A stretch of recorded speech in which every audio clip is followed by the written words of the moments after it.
Cardiovascular examination.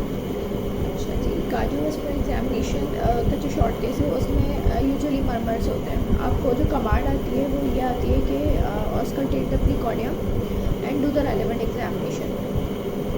Usually murmurs जो है वो मल्टीपल मर्मर्स होते हैं। एमएस होगा तो साथ में एएस भी होता है, एमआर भी होता है, एआर भी होता है। आपको मोर देन वन मर्मर आपको ऑस्कल्टेशन पे मिल सकता है। बट मर्मर्स को सिर्फ पिक नहीं करना होता, ये भी बताना होता है कि विच मर्मर इज़ प्रीडोमिनेंट। जो एग्जामिनेशन है उसमें कुछ ट्रिक्स होती हैं जिससे आप जो है वो ये कहते हैं कि भाई ये मर्मर तो है but this murmur is usually predominant. ये पूछते हैं कि कौन सा मर्मर प्रीडोमिनेंट है, तो उसकी कुछ ट्रिक्स होती हैं। ठीक है, ये कैसे आप कहेंगे कि अगर एमएस और एएस साथ में है तो एएस प्रीडोमिनेंट है या एमएस प्रीडोमिनेंट है, ये ज़रूरी है। ठीक है, पिक करना काफ़ी नहीं है, ये बताना भी ज़रूरी होता है। कार्डियोवास्कुलर एग्जामिनेशन जब भी आती है शॉर्ट केस में तो सबसे पहले वही स्टेप्स होते हैं कि आपने कंसर्न लिया पेशेंट का, एक्सपोज कराया। अगर बेस्ट है कि आप उसकी शर्ट रिमूव करवा दें। ठीक है, पोजीशन 45 डिग्री पे होना चाहिए। ठीक है, और कंसर्न हो गया, पोजीशन हो गया, एक्सपोजर हो गया। उसके बाद अच्छा आपने क्या करना है, उसके बाद जो है वो आप फुट एंड पे जाएँ। ठीक है, एक जनरल लुक दें पेशेंट को। उस जनरल लुक में फुट एंड पे क्या देखना है कि कार्डियोवास्कुलर एग्जामिनेशन का स्टेशन अगर आया है, प्रीकॉर्डियम की कमांड है, तो 3 चीज़ें देखनी है इंस्पेक्शन में। फुट एंड पे देखना है कि पेशेंट का ओवरऑल लुक ड्राई है या वेट है, मतलब पेशेंट हार्ट फेलियर का तो नहीं है, पफी फेस हो, जीवीपी रेस नज़र आ जाती है, अगर होती है, पेशेंट थोड़ा सा टेकेप्निक हो रहा है। ठीक है, या वो बैठा हुआ ही होगा, लेटा हुआ नहीं होगा, और पीडल एडिमा है उसको, तो मतलब पेशेंट हार्ट फेलियर की तरफ जा रहा है। ठीक है, और अगर पेशेंट बिल्कुल ड्राई है, कोई पफी फेस नहीं है, जीवीपी रेस नहीं है, बिल्कुल बैठा हुआ है, ठीक है, मतलब पेशेंट इज़ ड्राई। तीसरा आपने वहाँ से फुट एंड पे जाके जो है ना स्कार मार्क्स देखने हैं। ऐसा तो नहीं है आपके पास जो पेशेंट है वो प्रोस्थेटिक हार्ट वॉल सर्जरी के बाद आया है तो क्या मिड स्टेनोटमी स्कार देखना है, और जो कमीशर्टरी के स्कार्स होते हैं ना मिट्रल के, पीटीएमसी के, वो बिल्कुल माइनर होते हैं और एक्सिला की तरफ होते हैं। तो आपने उसके दोनों हाथ की पोजीशन कैसे रखनी है, ऐसे कि अपने हाथ जो है थोड़े खोल के रखें ताकि आप जो है वहाँ पे स्कार देखें। या अगर थोड़ा सा ओल्ड एज पेशेंट है तो कोई डिवाइस तो नहीं है यहाँ पे, पेस मेकर्स वगैरह, कोई आपको फ्लूइड स्वेलिंग्स नज़र आ रही है, तो ये इंस्पेक्शन पे आपने ओवरऑल लुक देख लिया। ठीक है, अगर तो प्रोस्थेटिक हार्ट वॉल होता है तो इसकी अलग एक शॉर्ट केस एग्जामिनेशन है, क्योंकि ये भी रखते हैं, प्रोस्थेटिक हार्ट वॉल वाले पेशेंट्स भी आते हैं। ठीक है, आपने ये फुट एंड पे देख लिया। उसके बाद आप आ गए राइट साइड पे। अब राइट साइड पे जो मेरा तरीका है वो ये है कि सबसे पहले जो है ना मैं पल्स चेक करती हूँ। ठीक है, मैं पल्स चेक करके उसके बाद प्रीकॉर्डियम पे जाती हूँ, क्योंकि पल्स जब आप चेक करते हैं ना तो आपको बहुत सारी चीज़ें उसमें से क्लियर हो जाती हैं। लेट सपोज आपने पेशेंट की पल्स पे हाथ रखा, ठीक है, उसके बाद हाथ रखने के बाद आपने जो है वो पल्स का वही रेट, रिदम, वॉल्यूम चेक करना है। आपने रेट आपने देखा कैसा है, अगर तो पल्स लो वॉल्यूम है तो एमएस की तरफ जा रहा है। ठीक है, लो वॉल्यूम होती है यूजुअली, और साथ में इरेगुलर होती है, एफएब होता है। अगर पल्स इस तरह की है तो आपने माइंड बनाने की है MS, likely to be MS, और स्पेशली अगर फीमेल्स पेशेंट है, यंग फीमेल्स पेशेंट में मोस्टली एमएस होता है। अच्छा, और अगर पल्स उसकी कैसी है, हाई वॉल्यूम है, और तो ये एमआर और एआर की तरफ जाएगा, हाई वॉल्यूम पल्स है। अगर स्लो राइजिंग पल्स है तो वो एओर्टिक स्टेनोसिस है। तो ये थोड़ा सा एक रफ एस्टिमेशन पल्स से होगी। आपने रेट लिया, रिदम लिया, और वॉल्यूम, गुड वॉल्यूम है, लो वॉल्यूम है, गुड वॉल्यूम, एआर, रिगर्जिटेड मर्मर्स होते हैं उनमें गुड वॉल्यूम होता है, जैसे एआर और एमआर। और जो स्टेनोसिस होती है उसमें लो वॉल्यूम पल्स होती है। एक ये चीज़ आपने यहाँ से पल्स से देख ली। उसके बाद आप पेशेंट के लेवल पे जाके, स्ट्रेचर के लेवल पे जाके उसकी प्रीकॉर्डियम देखेंगे। उसमें आपने क्या देखना है, विजिबल पल्सेशंस, अपाइकल पल्सेशंस, अगर पेशेंट की होती है विजिबल हो जाती है, विजिबल अपाइकल पल्सेशंस आपने वहाँ पे देखनी है। ठीक है, और एक लुक अगर पेशेंट टेकेप्निक लग रहा है या पफी फेस है तो आपने फिर रेस्पिरेटरी रेट भी देख लेना है, क्योंकि वो साथ में कोरिलेट करता है ना कि पेशेंट शॉर्ट ऑफ ब्रेथ है। टेकेप्निक अगर आप अपनी एग्जामिनेशन में बोलेंगे तो वो नेक्स्ट क्वेश्चन होगा कि रेट क्या था, तो अगर टेकेप्निक है तो रेस्पिरेटरी रेट वहाँ देख लें। उसके बाद ये इंस्पेक्शन हो गई। अच्छा, उसके बाद आप कार्डियक एग्जामिनेशन पे आ जाए। कार्डियक एग्जामिनेशन स्टार्ट करते हैं एपेक्स बीट से। एपेक्स बीट आपने चेक करी, ठीक है। एपेक्स बीट आपने अगर आपको मैं बेसिक मैनर्स में नहीं जाऊंगी, ठीक है, वो सबको पता है, 3rd ईयर से पढ़े हैं। एपेक्स बीट के अगर आपको नहीं मिल रही ना लेफ़्ट साइडेड पे, तो आप पेशेंट को कहें थोड़ा सा टिल्ट हो जाए लेफ़्ट साइड पे। उस पर भी नहीं मिल रही तो कहें थोड़ा सा लीन फॉरवर्ड हो जाए। उस पर भी नहीं, आपको एपेक्स बीट अप्रिशिएट नहीं हो रही तो आप फिर राइट साइड पे चेक करें, मतलब अपनी तरफ से तीनों मैनवर्स करें। उसके बाद ये कहेंगे हाँ भाई एपेक्स बीट एप्रिशिएट नहीं हो रही है, एपेक्स बीट डिस्प्लेस्ड है। अगर तो एपेक्स बीट डिस्प्लेस्ड है, ठीक है, तो इसका मतलब है कि वो रिगर्जिटेंट मरमर है, क्योंकि स्टेनोसिस में डिस्प्लेस नहीं होती अनलेस साथ में एसोसिएटेड एमआर या एआर ना हो, हार्ट फेलियर ना हो, तब, अदरवाइज़ नहीं। ठीक है, तो ये भी एक माइंड में रखना है कि डिस्प्लेस्ड है या नहीं। अगर आप एमएस बना रहे हैं तो और आप बोल रहे हैं डिस्प्लेस्ड है, तो ये थोड़ा सा कॉन्ट्राडिक्टरी है। सही, एपेक्स बीट यहाँ पे कोई एपेक्स बीट पे आपने क्या देखना होता है कि उसका टैपिंग है, हीविंग है, इल सस्टेन हीव है, वेल सस्टेन हीव है। टैपिंग एमएक्स की तरफ जाएगी, ठीक है, और जो थर्स्टिंग होती है वो एएस की तरफ होती है, और जो हीविंग होती है इल सस्टेन, वेल सस्टेन एमआर और एआर की तरफ जाती है। ठीक है, एपेक्स बीट देख ली, फिर आपने एपेक्स बीट को मेजर कर लिया। सही है। अच्छा, एपेक्स बीट के बाद आपने हीव चेक करनी है, आपने लेफ्ट पैरास्टर्नल हीव देखनी है, ठीक है, फिर आपने थ्रिल देखनी है, जो भी रिस्पेक्टेड क्वाड्रेंट होते हैं जो आप सेट बनाते हैं, mitral, tricuspid, pulmonary and aortic.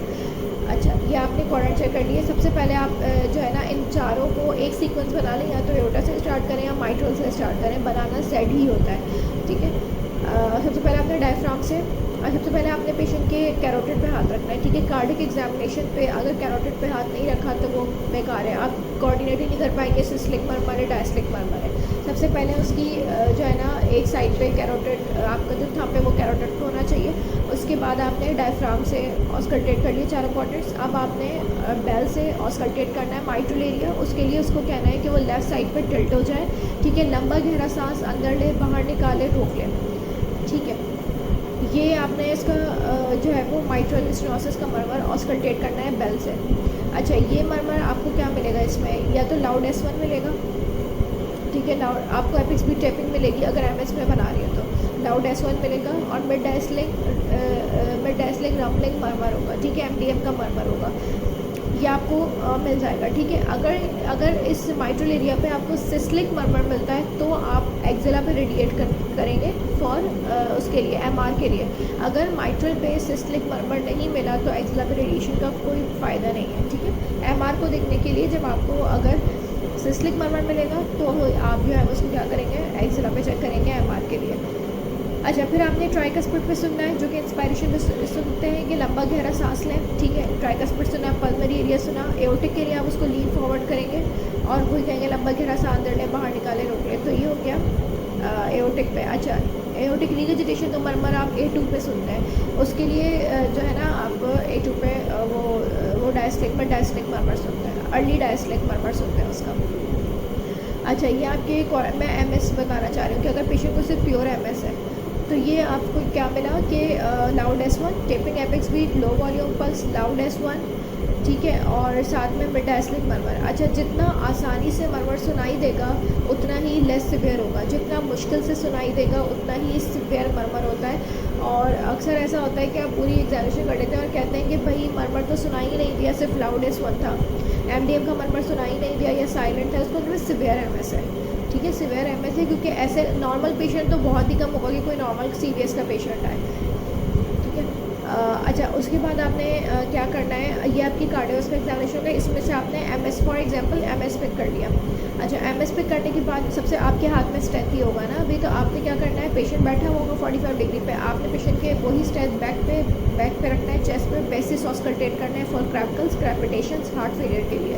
ठीक है, बेसिस पे सिर्फ बेसिस करनी है ऑस्कल्टेट। अगर तो उसमें कुछ फाइंडिंग्स मिलती है तो फिर आप ऊपर तक चले जाएँ, अदरवाइज मिड जोन्स तक आपने फ़ौरन उसकी क्रैपिटेशंस, फाइन इंस्पायरेटेड क्रैपिटेशंस, क्रैकल्स, ये चेस्ट ऑस्कल्टेट कर लिया। चेस्ट ऑस्कल्टेट करने के बाद आप आगे आएंगे और वहीं से उसकी JVP देखेंगे, और 45 पे होगा JVP, आपने देख ली JVP रेस है नहीं है। ठीक है, ये चीज़ें देख ली। उसके बाद आपने क्या देखना है, उसके बाद MS है ना, तो आपने 3 चीज़ें रूल आउट करनी है कि एक तो पेशेंट का जो है वो साइनस रिदम हो, यानी कि AFib में तो नहीं है, ये आपने पहले ही पल्स पे हाथ रख के देख लिया।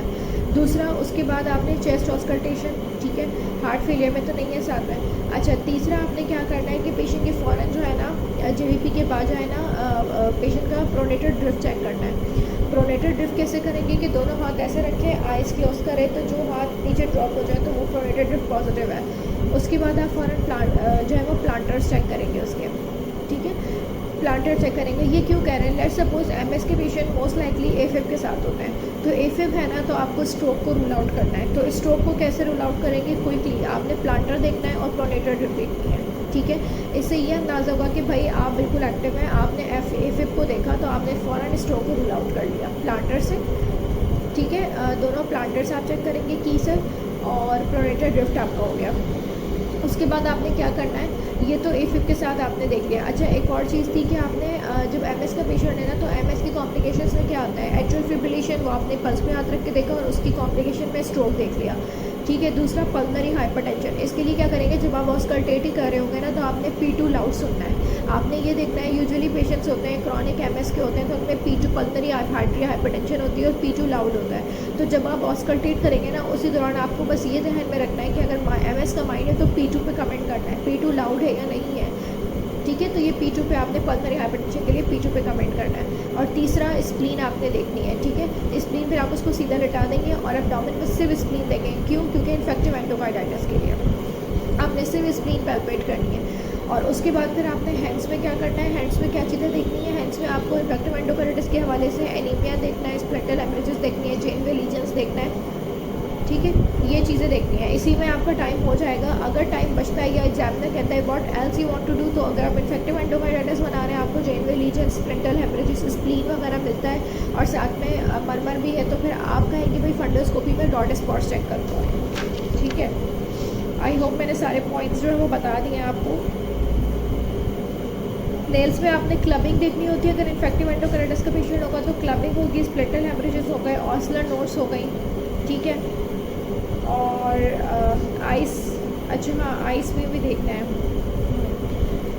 अब स्कीम जो है वो आपने कैसे बनानी है? सबसे पहले जो है ना, आपने पल्स में हाथ रखा था, ठीक है। उसके बाद आपने अपनी कॉर्डिक एग्जामिनेशन कंप्लीट करी, फिर आपके पास स्टेथ तो हाथ में ही होता है, फ़ौरन चेस्ट में बेसिस ऑस्कल्टेट करें, फिर वहीं से आगे आए तो आपने जेवीपी देखी। उसके बाद फिर प्रोनेटर, अगर एफिब मिलता है तो प्रोनेटर ड्रिप देखी और प्लांटर देख लिया। अगर एफिब नहीं मिलता आपको तो उसमें फिर आपने क्या करना है, आपने पीडल एडिमा देखना है, खाली लेग्स पे पीडल एडिमा के लिए देखना है, मीडियल मेलोनाई पे प्रेस करके। फिर आपने हैंड्स में आना है, हैंड्स में आपने एनीमिया देखना है, ठीक है। नेल्स पे क्लबिंग देखनी है, जेनवे लीजन्स देखना है पाम पे, और ऑस्लर नोट्स देखनी है, ठीक है। ये आपने हैंड्स पे देखा, ठीक है। उसके बाद फिर आइस में भी आपने एनीमिया देखना है, ठीक है, या कोई विजिबल हेमरेजेस हो, क्योंकि अगर इन्फेक्टिव एंडोकार्डाइटिस है तो उसमें जो है वो कंजक्टिवल हेमरेजेस हो सकते हैं, ठीक है। आपने ये देखा। उसके बाद फिर एब्डोमेन में स्प्लीन देखनी है, ठीक है। अगर एफिब मिलता है तो फिर आपने प्रोनेटर प्लांटर करना है, अदरवाइज़ नहीं करना। और फिर बीपी, अगर टाइम हो तो आप फंडोस्कोपी और ब्लड प्रेशर, आप बीपी आप उठा लें, इसी में टाइम हो जाता है कि आप बीपी चेक करेंगे। अगर आप बीपी पहले चेक करेंगे तो उसमें 1-2 मिनट चले जाएंगे, तो वो भी बेसिक इंपॉर्टेंट चीज़ें नहीं रह जाएंगी। और फंडोस्कोपी, अगर इन्फेक्टिव एंडोकार्डाइटिस बनता है तो फंडोस्कोपी में रॉड स्पॉट्स देखते हैं,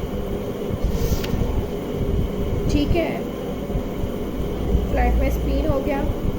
ये सिर्फ एमएस का था कि आपका पेशेंट एमएस का। अब आप इसको आपने 3 चीज़ें एमएस में देखनी होती है कि एमएस के पेशेंट में आपने रूल आउट करनी है कॉम्प्लिकेशन, स्ट्रोक, पल्मोनरी हाइपरटेंशन और स्प्लीनोमेगाली, ठीक है। अब आप इसको बोलेंगे कैसे? इस तरह से कि there is no prominent chest deformity और विजिबल कार्डियक इम्पल्स, पल्सेशन और scar marks, apex beat palpable, fifth intercostal space, tapping in character, there is no left parasternal heave और thrill. On auscultation, both first and second heart sounds are audible in their respective areas. First heart sound is loud in intensity, rough, rumbling, mid-diastolic murmur of grade 3. जब मरमर आपको सुनाई दे रहा है तो वो grade 3 है, understood है, ठीक है। ग्रेड 4 तो जब होता है जब बहुत ईजिली सुनाई दे। आपको जो जिस लेवल पे सुनाई देगा वो ग्रेड 3 होगा, तो आपने ग्रेड 3 ही बोलना है। Best heard with left lateral position and breath held during expiration. There is no other added heart sounds, ठीक है। प्लस रेलिवेंट एग्जामिनेशन में आपने क्या बताना है कि इफ़ P2 इज़ लाउड, ठीक है। अगर P2 लाउड होगा तो आप बोलेंगे second component of pulmonary component of second heart sound is also Audible, ठीक है। और P2 इज़ पैल्पेबल, और अगर P2 इज़ पैल्पेबल, उसके बाद फिर आपने क्या बोलना है, फिर आप रेलिवेंट पे आ जाएंगे। पल्स कैसी थी? पल्स अगर लो वॉल्यूम पल्स थी, ठीक है, इरेगुलर थी, chest auscultation is unremarkable, JVP is not raised, plantar is mute, pronator drift is absent, ठीक है, and there is no pedal oedema, and so my overall conclusion is कि patient has mitral stenosis which is not complicated by pulmonary hypertension, atrial fibrillation और atrial fibrillation, ठीक है। इस तरह से करके जो है ना वो आपने बनाना है। जो अल्वीना स्कीम की बुक है, जिसमें जो मैंने अपने व्हाट्सएप के ग्रुप पे उसका लिंक शेयर किया है PDF में, अल्वीना स्कीम में ये प्रॉपर जो है ना ये लिखा हुआ है, तो इसको याद करना होता है, ठीक है। इसको याद करना होता है कि अगर MS का पेशेंट आएगा तो आपने क्या वर्ड्स यूज़ करने हैं और किस तरह से बोलना है। तो ये एक पैराग्राफ है, वो उसको पढ़ लीजिएगा, ठीक है। तो ये थी MS की। अभी पहले सिंपल जो है वो सारे MS, MR और AR और AS करेंगे। उसके बाद जब कॉम्बिनेशन मर्मर्स आते हैं तो वो करेंगे। फिर उससे बताऊँगी कि प्रीडोमिनेंट जो है वो कैसे आपने करना होता है। अच्छा, यूजुअली हम प्रैक्टिस क्या करते हैं कि जब हम पेशेंट्स को एग्जामिन करते हैं तो उसके बाद हम फ़ौरन जो है वो उसका ईको चेक कर रहे होते हैं और हम कोरिलेट करते हैं कि भाई हमें सारी फाइंडिंग्स जो है वो पिक करनी चाहिए। नहीं, जो मॉडरेट और सिवियर होती है ना, आपको सिर्फ वो फाइंडिंग पिक करनी है। जो माइल्ड है, जैसे कि मॉडरेट और सिवियर MS और AS के साथ mild AR, mild TR, mild MR भी लिखा हुआ होता है। ईको में तो हर चीज़ लिखी भी होती है, लेकिन वो माइल्ड अगर आपने पिक नहीं भी करी ना तो इट्स ओके। अगर पिक कर लिए तो बेहतर है, लेकिन जो मॉडरेट और सिवियर चीज़ें हैं वो पिक करनी चाहिए। सही, ठीक है। ओके, नेक्स्ट वीडियो में फिर मैं AS बताऊंगी और AS के साथ MS का किस तरह से जो है वो प्रीडोमिनेंट मर्मर सेलेक्ट करेंगे, हम उस पर बात करेंगे। टिल देन, अल्लाह हाफिज़, गुड लक।